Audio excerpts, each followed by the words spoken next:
নমস্কাৰ ছাত্ৰ ছাত্ৰীসকল ই কক্সালে স্বাগতম জনাই মই জ্যোতি দাসে আৰম্ভ কৰিব লাইছো আজিৰ ভিডিঅ' আজি আমি পঢ়িব লাইছো ষষ্ঠ শ্ৰেণীৰ অসমীয়া বিষয় উন্মেষ পাঠ্যপুথিৰ 14 নম্বৰ পাঠ নদীদ্বীপে ৰিঙিয়াই এইটো পাঠৰ আজি আমি প্ৰথম অংশ আলোচনা কৰিবলৈ গৈ আছো আহাচোন পাঠটোৰ মাজলৈ যাওঁ ছাত্ৰ ছাত্ৰীসকল নদীদ্বীপ মানেনো কি তোমালোকে নদীদ্বীপৰ কথা শুনিছানে আমাৰ অসমতে পৃথিৱীৰ বৃহত্তম নদীদ্বীপ আৰু সকলোতকৈ সৰু নদীদ্বীপ অৱস্থিত হৈ আছে পৃথিৱীৰ বৃহত্তম নদীদ্বীপ হৈছে মাজুলী মাজুলীৰ কথা তোমালোকে নিশ্চয় শুনিছা আৰু সকলোতকৈ সৰু নদীদ্বীপ হৈছে উমানন্দ গুৱাহাটী চহৰৰ ব্ৰহ্মপুত্ৰৰ মাজত অৱস্থিত নদীদ্বীপ মানে হৈছে নদীৰ মাজত এটা দ্বীপ ঠিক আছে গতিকে ছাত্ৰ ছাত্ৰীসকল আজি আমি এই নদীদ্বীপ মাজুলীৰ বিষয়ে কিছু কথা জানো আহা এই পাঠটোৰ মাজেদি আমি ভ্ৰমণৰ কি সুবিধা আছে সেয়াও গম পাম আহাচোন পাঠৰ মাজলৈ যাওঁ ভ্ৰমণে মানুহক নজনা কথা জানিবলৈ নেদেখা ঠাই চাবলৈ সুযোগ দিয়ে তোমালোকে সহপাঠীৰ লগত তোমালোকৰ মা দেউতাৰ লগত ভ্ৰমণ কৰি পাইছানে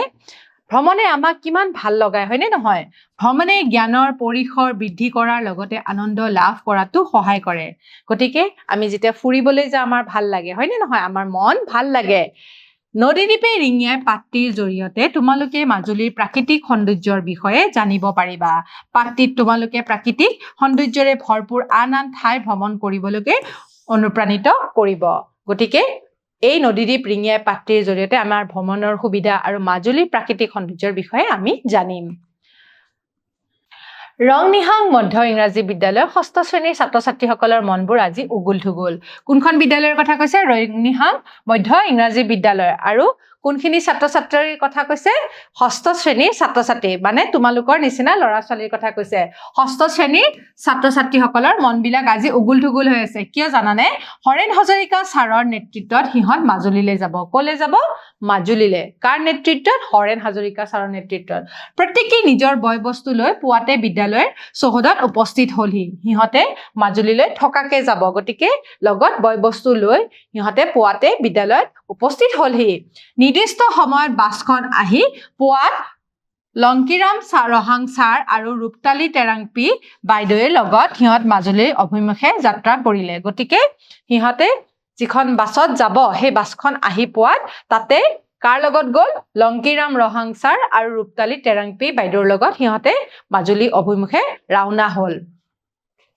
উৰে বাটটোত তেওঁলোকে হাঁহি ফূৰ্তিৰে প্ৰাকৃতিক দৃশ্য উপভোগ কৰি গৈ থাকিল যথাসময়ত গাড়ী আহি নিমাতী ঘাট পালেহি গতিকে মাজুলীলৈ যাবলৈ হ'লে আমি ক'ত যাব লাগিব নিমাতী ঘাট পাব লাগিব নিমাতী ঘাটৰ পৰাহে মাজুলীলৈ যাব পাৰি মাজুলীলৈ যাবলৈ আমি ফেৰীত যাব লাগিব আৰু সিহঁতেও সেইদিনাখন নিমাতী ঘাট সেইদৰে বাছেদি গৈ পেলাই পালেগৈ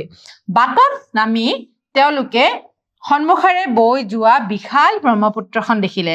ঘাটত নামি কি দেখা পালে ঘাটত নামি দেখা পালে যে সিহঁতে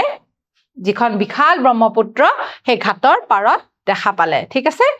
তাৰপিছত পাৰাপাৰহীন ব্ৰহ্মপুত্ৰৰ অপৰূপ সৌন্দৰ্য দেখি ছাত্ৰ ছাত্ৰীসকল অভিভূত হৈ পৰিল সিহঁতে যেতিয়া ব্ৰহ্মপুত্ৰখন দেখা পালে সিহঁতৰ মনটো বিৰাট ভাল লাগিলে শান্ত সমাহিতভাৱে বৈ থকা ব্ৰহ্মপুত্ৰৰ পাৰত লানি নিচিগা মানুহৰ সোঁত দেখা পালে বহুত মানুহ আছে তাতে সকলোৱে হাতে হাতে বয় বস্তুবোৰ লৈ ফেৰীত উঠিবলৈ খৰখেদা লগালে আৰু সকলো মানুহবিলাকে কি কৰিলে নিজৰ নিজৰ বস্তুবিলাক লৈ সিহঁতে ফেৰীত উঠিবলৈ খৰখেদা লগালে মানুহৰ লগতে গাড়ী বাইক চাইকেলবোৰো ফেৰীত উঠালে আৰু মানুহৰ লগে লগে কি উঠিছে গাড়ী বাইক তাৰপিছত চাইকেল এইবিলাক সকলো ফেৰীত উঠিলে কোনোৱে আকৌ বাঁহৰ খুং খৰাহী পাচি আদি ফেৰীখনৰ এচুকত তুলি থলে আৰু এনেকুৱা ধৰণৰ বস্তুবিলাকো দেখা পালে দীঘলকৈ উকি এটি মাৰি ব্ৰহ্মপুত্ৰৰ বুকেদি ফেৰীখন লাহে লাহে কমলাবাৰী ঘাট অভিমুখে আগবাঢ়িল নিমাতী ঘাটৰ পৰা কমলাবাৰী ঘাটলৈ আগবাঢ়ি গ'ল সকলোৱে লাইফ জেকেটবোৰ পিন্ধি লৈছেনে নাই ৰংহাং ছাৰে এবাৰ চকু ফুৰাই চালে গতিকে লাইফ জেকেট পিন্ধি পেলাই ল'ৰা ছোৱালীবিলাক তাতে বহিছেনে নাই সেয়া ছাৰে চালে ঠিক আছে সময় তেতিয়া দুপৰীয়া হৈছিলে মধ্যাহ্ন বেলিৰ পোহৰ ব্ৰহ্মপুত্ৰৰ বিশাল জলৰাশিত পৰিছে এনে লাগিছে যেন চৌপাশে ৰঙীন মুকুতা মণিবোৰ পানীৰ লহৰত নাচি উঠিছে দুপৰীয়া যেতিয়া মধ্যাহ্ন বেলি মানে যেতিয়া বেলিৰ পোহৰত পানীত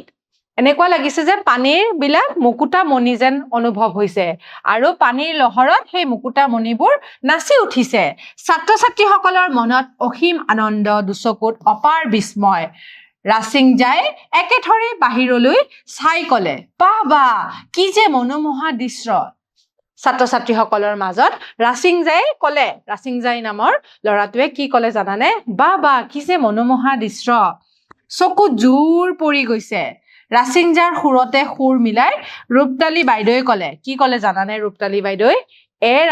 এয়া যেন এখনি ঢৌ খেলি থকা সোণালী চাদৰ ব্ৰহ্মপুত্ৰখন এনেকুৱা লাগিছে যেন এয়া যেন এখনি ঢৌ খেলি থকা চাদৰৰ লগত তুলনা কৰি পেলাই ৰূপতালী বাইদেৱে এইদৰে কৈছে গতিকে ব্ৰহ্মপুত্ৰ ৰূপতালী বাইদেৱে কি বুলি কল্পনা কৰিছে যে এয়া যেন এখনি ঢৌ খেলি থকা চাদৰ তাত যেন কোনোবাই প্ৰাণ ঢালি ৰূপালী বুটাহে বাচিছে ফেৰীখন চাপৰি এটাৰ কাষৰে পাৰ হৈ যাওঁতে বাটত হালি জালি থকা কহুৱা ফুলবোৰ দেখি ছাত্ৰ ছাত্ৰীসকলে লাগি চালে তোমালোকে কহুৱা ফুল দেখিছানে কহুৱা ফুল কিমান ধুনীয়া হয়নে নহয় গতিকে সিহঁতে যেতিয়া ফেৰীখন গৈ আছিলে তেতিয়া চাপৰি এটাৰ পাৰত দেখা পালে যে হালি জালি কহুৱা ফুলবোৰ ফুলি আছে আৰু সিহঁতৰ মনবিলাক ভাল লাগি গ'ল ভাবত বিভোৰ হৈ ৰংহাং ছাৰে কলে চোৱাচোন চাপৰিটো বাৰু শুকুলা আৱৰণে ঢাকি থোৱাৰ দৰে লগা নাইনে গতিকে এনেকুৱা লাগিছে যে কহুৱা ফুলবিলাকে গোটেই শুকুলা আৱৰণে মানে বগা আৱৰণেৰে ঢাকি থোৱাৰ দৰে লাগিছে তেনেতে চাপৰিটোৰ সিমূৰৰ পৰা ৰিণিকি ভাহি অহা ঐনিতমৰ সুৰ এটিয়ে সকলোৰে হিয়ামন চুই গল আৰু চাপৰিটোৰ সিমূৰৰ পৰা দূৰৰ পৰা ৰিণিকি লাহে লাহে একেবাৰে কাণত পৰিছেহে মাত্ৰ হেনেকুৱা এটা সুৰ শুনা পালে আৰু সিহঁতৰ হিয়ামন চুই গল কিছু দূৰত চৰাই এটি হঠাৎ চৌ মাৰি পানীৰ পৰা মাছ এটা ঠেঙত লৈ উৰা মাৰিলে ঠিক আছে তেতিয়া দেখা পালে যে কিছু দূৰত পানীতে তাৰ মানে নদীতে কি কৰিলে এটা চৰাই আহি পেলাই চৌ মাৰি আহি পেলাই মাছ এটা ঠেঙত লৈ উৰা মাৰিলে সকলোৱে অবাক হৈ চৰাইটোলে চাই ৰল ল'ৰা ছোৱালীবিলাকে চাই ৰল মিৰলঙে কৌতূহলেৰে হাজৰিকা ছাৰক সুধিলে ছাৰ ইমান ডাঙৰ চৰাই সেইটো কি চৰাই গতিকে মিৰলঙে ধৰিব পৰা নাই সেইটো কি চৰাই উৰি আহিলে সেইকাৰণে হাজৰিকা ছাৰক সুধিলে হৰেণ হাজৰিকা ছাৰক সুধিলে যে ছাৰ ইমান ডাঙৰ সেইটো কি চৰাই বাৰু ছাৰে কলে সেইটো এটা চিলনি গতিকে সেইটো চিলনি বুলি হৰেণ হাজৰিকা ছাৰে কলে খন্তেক ৰৈ তেওঁ পুনৰ আৰম্ভ কৰিলে আকৌ ৰৈ পেলাই তেওঁ আকৌ কবলে ধৰিলে কি কব ধৰিলে ব্ৰহ্মপুত্ৰ আৰু ইয়াৰ দাঁতি কাষৰীয়া বিল জলাশয় আদিৰ আশে-পাশে শামুক ভাঙা কাণ মুচৰি মাছ ৰুকা পানী কাউৰী গংগা চিলনি ডাও খৰালি বালিমাহী আদি অনেক চৰাই থাকে গতিকে কলে যে ইয়াতে বিভিন্ন ধৰণৰ চৰাই আছে আৰু চৰাইবিলাকৰ নাম কবলৈ ধৰিলে শীতকালত এই বিল জলাশয়বোৰলৈ বহু পৰিভ্ৰমী চৰাইও আহে গতিকে বাহিৰৰ পৰা কিছুমান চৰাই এই বিল জলাশয়বিলাকত আহে তেনেতে শিহু এটাই পানীত লুকা ভাকু খেলি থকা দেখি ছাত্ৰ ছাত্ৰীসকলে আনন্দত জঁপিয়াই উঠিল পানীত কি দেখা পালে সিহঁতে শিহু দেখা পালে পানীৰ লহৰে আগুৱাই গৈ ফেৰীখন অৱশেষত কমলাবাৰী ঘাট পালেহি গতিকে নিমাতী ঘাটৰ পৰা সিহঁতে গৈ পেলাই কমলাবাৰী ঘাট পালেগৈ নিমাতী ঘাটৰ দৰে ইয়াতো মানুহৰ একে ব্যস্ততা তাতেও গৈ পেলাই সিহঁতে দেখা পালে মানুহৰ বহুত ভিৰ দেখা পালে গাড়ী মটৰৰ শব্দ মানুহৰ কথোপকথন ফেৰী ঘাটতো মুখৰিত হৈ পৰিছে গতিকে এইবিলাক ব্যস্ততা সিহঁতে দেখা পালে ঘাটটোত শাৰী শাৰীকৈ চাহ ভাতৰ দোকান দেখা পালে আৰু দেখা পালে শাৰী শাৰীকৈ চাহ ভাতৰ দোকান ঠিক আছে ইতিমধ্যে ছাত্ৰ ছাত্ৰীসকল ভোকে ভাগৰে অৱশ হৈ পৰিছিল ছাত্ৰ ছাত্ৰীসকলৰ ভোক লাগিছিল সেইকাৰণে হাজৰিকা ছাৰে কি কৰিলে তাতে সিহঁতৰ কাৰণে খোৱা বোৱাৰ ব্যৱস্থা কৰিলে আৰু কলে যে তোমালোকে এতিয়া খোৱা বোৱাৰ অন্তত আমি নতুন কমলাবাৰী সত্ৰৰ অতিথিশালালৈ যাম ঠিক আছে গতিকে সকলোৱে এতিয়া গাড়ীত উঠা আৰু আমি নতুন কমলাবাৰী সত্ৰৰ অতিথিশাললৈ যাম আৰু তাতে আমি নিশাটো কটাম আৰু ঘাটৰ পৰা যেতিয়া কিছু দূৰ আহিয়ে তেওঁলোকে এখন বিশাল পথাৰ দেখা পালে আৰু পথাৰখনত কি দেখা পালে জানানে সৰিয়হৰ খেতি দেখা পালে আৰু এনেকুৱা লাগিছে সৰিয়হৰ খেতিখিনি দেখা পাই সেউজীয়া দলিচা যেন লগা সুবিশাল পথাৰখন দেখি তেওঁলোকৰ দেহ মন হাত পৰি গল সৰিয়হৰ খেতিখিনি সেউজীয়া ৰঙৰ হৈ আছিলে চাংপিয়ে হাজৰিকা ছাৰক সুধিলে ছাৰ ইয়াত এইবোৰ কি খেতি কৰিছে হাজৰিকা ছাৰে তাৰ পিছত ক'লে এইবোৰ সৰিয়হৰ খেতি এমাহ বা দুমাহৰ পাছত সৰিয়হবোৰ ফুলি উঠিব তেতিয়া এই সেউজীয়া পথাৰখন বৰণ হলাই হালধীয়া হৈ পৰিব এতিয়া সেউজীয়া হৈ আছে নহয় যেতিয়া এমাহ বা দুমাহ পিছত এই সৰিয়হবোৰ ফুলিব তেতিয়া হালধীয়া হৈ পৰিব হাজৰিকা ছাৰৰ কথা শুনি ৰিমলিয়ে ক'লে তেতিয়া দেখিবলৈ কিমান যে ধুনীয়া লাগিব যেতিয়া হালধীয়া হৈ পৰিব ইমান ধুনীয়া লাগিব তোমালোকেও নিশ্চয় সৰিয়হৰ খেতি দেখিছা ইমান ধুনীয়া লাগে হয়নে নহয়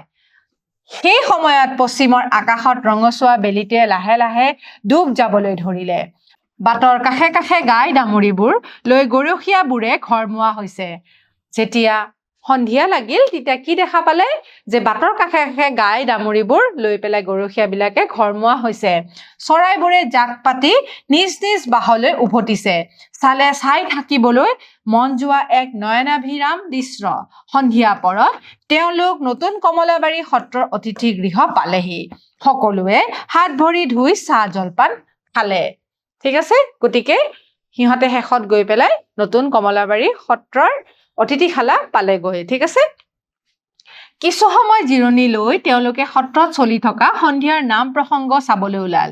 তাৰ পাছত সিহঁতে তাতে অলপ সময় জিৰণি ললে আৰু সন্ধিয়া সময়ত সিহঁতে কলে গ'ল নাম প্ৰসংগ চাবলৈ সত্ৰলৈ গ'ল নাম প্ৰসংগ চোৱাৰ অন্তত ঘূৰি আহি সকলোৱে অতিথি গৃহত নিশাৰ আহাৰ গ্ৰহণ কৰিলে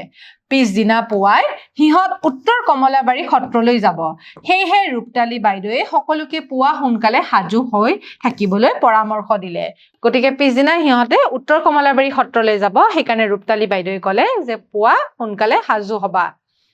ৰাতিৰ আলোচনা মৰ্মে দ্বিতীয় দিনা পুৱাই তেওঁলোকে উত্তৰ কমলাবাৰী সত্ৰত উপস্থিত হলগৈ গতিকে ৰাতি আলোচনা কৰিছিলে যে পুৱা সিহঁতে উত্তৰ কমলাবাৰী সত্ৰলৈ যাব আৰু সেই মৰ্মে সিহঁতে উত্তৰ কমলাবাৰী সত্ৰ উপস্থিত হলগৈ সত্ৰত সোমায়ে তেওঁলোকে দেখিলে যে সৰু ভকত মানে কি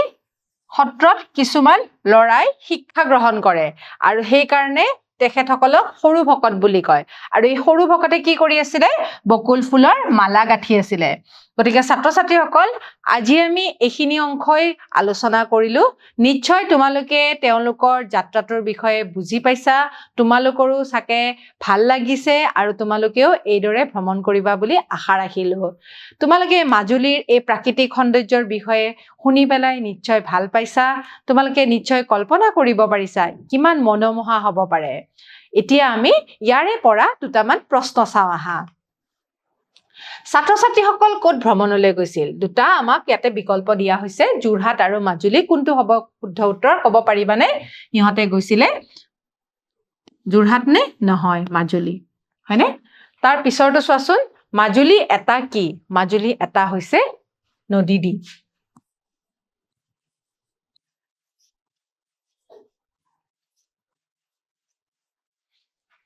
গতিকে ছাত্ৰ ছাত্ৰীসকল আজি আমি এইটো অংশ আলোচনা কৰিলো অহা ক্লাছত বাকি ৰৈ যোৱা অংশখিনি আলোচনা কৰিম আশা ৰাখিছো তোমালোকে ভাল পালা অহা ক্লাছত আকৌ লগ পোৱাৰ আশাৰে আজিলৈ সামৰিছো নমস্কাৰ